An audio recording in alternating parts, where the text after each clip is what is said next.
Live from our 7 Tasmania studios, your nightly news with Kim Miller begins now. With winter almost on our doorstep, the Pharmacy Guild is warning Tasmanians to act now to avoid being struck down with flu. It's come up with a new program to make vaccinations easier to get and is hoping to target those most at risk. A flu vaccination blitz is underway as we head into the cooler months. The Pharmacy Guild and St Luke's Health are teaming up as the latest tool in the arsenal against influenza. We've seen increasing numbers of cases on the mainland, and we want to ensure that we get as many Tasmanians jabbed before it really starts to hit into Tasmania. St Luke's members aged 10 and over can access the free program at participating pharmacies across the state, offering accessibility and flexibility to those wanting to boost their defence. Flu vaccination is incredibly important for our community at this time, considering the co-disease of coronavirus and the flu can increase the hospitalisations, and our state health system at the moment is already feeling the pinch. Over the last 2 years, our flu seasons have been mild due to border closures and COVID restrictions, although there are serious concerns for those who are immunocompromised this winter. Cancer patients have a much higher risk of complications if they contract the flu. The advice that we have received is for people that have cancer or had cancer to speak with their doctor and have that flu shot. We're now seeing more partnerships and state-run clinics offering free shots to bolster immunity. We want to support Tasmanians to ensure that whether it's the COVID vaccination or the flu jab is made available wherever possible to ensure that health remains a priority, and particularly during those winter months. Winter is coming, which means now is the time to arm yourself against the flu. McKenna Bailey, 7 Tasmania News. Tasmania has recorded another COVID-related death, bringing the state's toll to 73. A man in his 90s has passed away in the state's northwest. 627 new infections were registered overnight, with Tasmania's active cases dropping below 5,000. 46 people are in hospital with the virus, including one person in intensive care.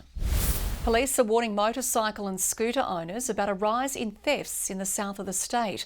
Owners are being reminded to keep them secure and park out of street view, preferably behind a locked gate. Authorities say they're being targeted because they're easier to steal than modern cars, thanks to technology advances. Spirit Super has assured members their money is safe after a data breach saw the personal information of tens of thousands of customers exposed. Experts are warning hackers are getting craftier, saying this should be a cybersecurity wake-up call for all.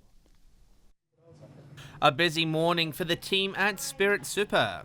Its Hobart call centre kept busy after a fishing trip landed a significant catch. Fishing is getting more and more sophisticated, and unfortunately all organisations, all people are vulnerable to it. It began on May 19 when a staff member clicked on a scam email link and exposed their account. The company's investigation's finding it's compromised the personal information of 50,000 members. Members' names, addresses, some balance information from 2 or 3 years ago.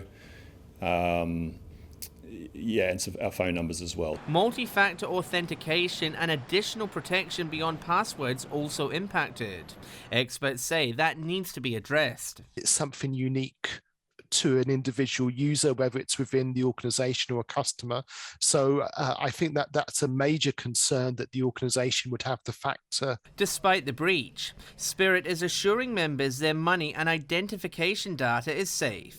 However, they're being warned to double-check any correspondence from the company. Actually, look at the statements yourself to determine whether the account balance they're saying, is a valid one or not. Extra protections are also now in place for those affected. Reviewing all of our data management processes, staff training, and obviously security arrangements. However, in a world growing more dependent on technology, they're warning the net hackers cast is getting wider. Anytime we announce anything as an organisation, we see an increase in phishing attacks, and all they need is one person to do the wrong thing once. John Hunt, 7 Tasmania News. Investigators have determined a fire which destroyed a home in St Leonards was possibly caused by a battery power pack. 4 crews attended the Whiskey Road address yesterday afternoon. The blaze also destroyed a car parked on the property. The Tasmanian Fire Service says the fire was brought under control about 2:30. One person was treated for smoke inhalation. Inattention and drug influence was the cause of a crash on the Midland highway last year, according to the coroner. Coroner Simon Cooper found the driver of the Mazda was at fault for the incident, which killed the 2 occupants. Toxicology reports show the bodies of the driver and passenger had traces of methamphetamine at the time of the crash. The truck driver was cleared of any wrongdoing and the coroner found no evidence of mechanical defects. The Greens have slammed the state government for underinvesting in housing for vulnerable Tasmanians in the budget. It comes as industry leaders join forces to discuss the future of Tasmania's building and construction sector. Giving industry experts a seat at the table. The state government signing a historic MOU with the building and construction sector. We have a very big plan for the future to grow our infrastructure spending across the state. So we're talking about roads, bridges, schools, hospitals. $5.6 billion has been allocated for infrastructure projects over the forward estimates in the state budget, the industry employing 20,000 Tasmanians, with plans to hire thousands more. We'd like to see as many of those 6,500 jobs as possible go to Tasmanians to give them the opportunity to build well-paid and rewarding careers in the construction industry. However, there are calls to employ more skilled engineers from interstate to keep up with demand. We've got a really stretched domestic supply of engineers at the moment, and also that's in the face of having a underutilised but oversupply of migrant skills. A challenge even greater is addressing homelessness, with around 4,500 people languishing on the social housing wait list. But we also have a lot of challenges on many levels, not least affordable and social housing. The state government has bold plans to deliver 10,000 new social and affordable homes by 2032, but the Greens say that's unlikely, with less than 600 built in the past 8 years. The state government says $538 million has been allocated for housing over the forward estimates to get the job done.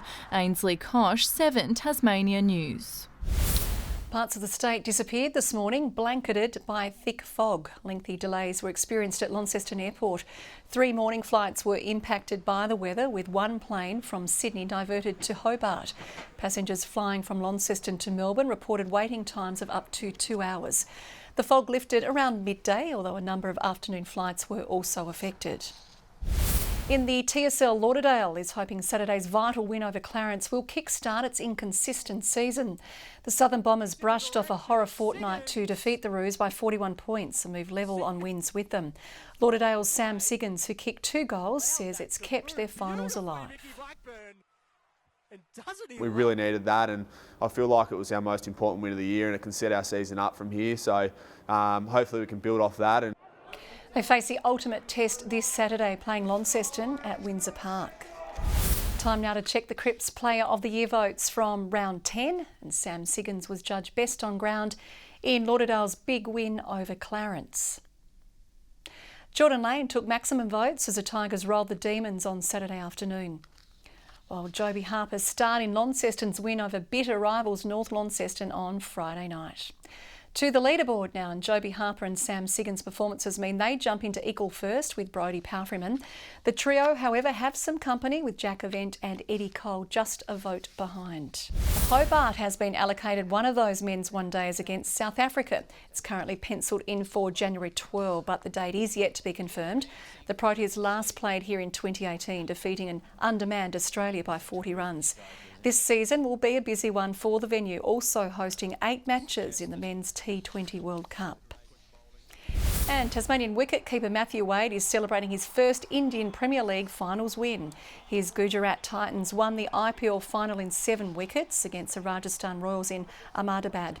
Wade scored 8 runs off 10 balls, including 1 6, before being bowled out by the Royals' Trent Boult. This is the debut season for the Titans.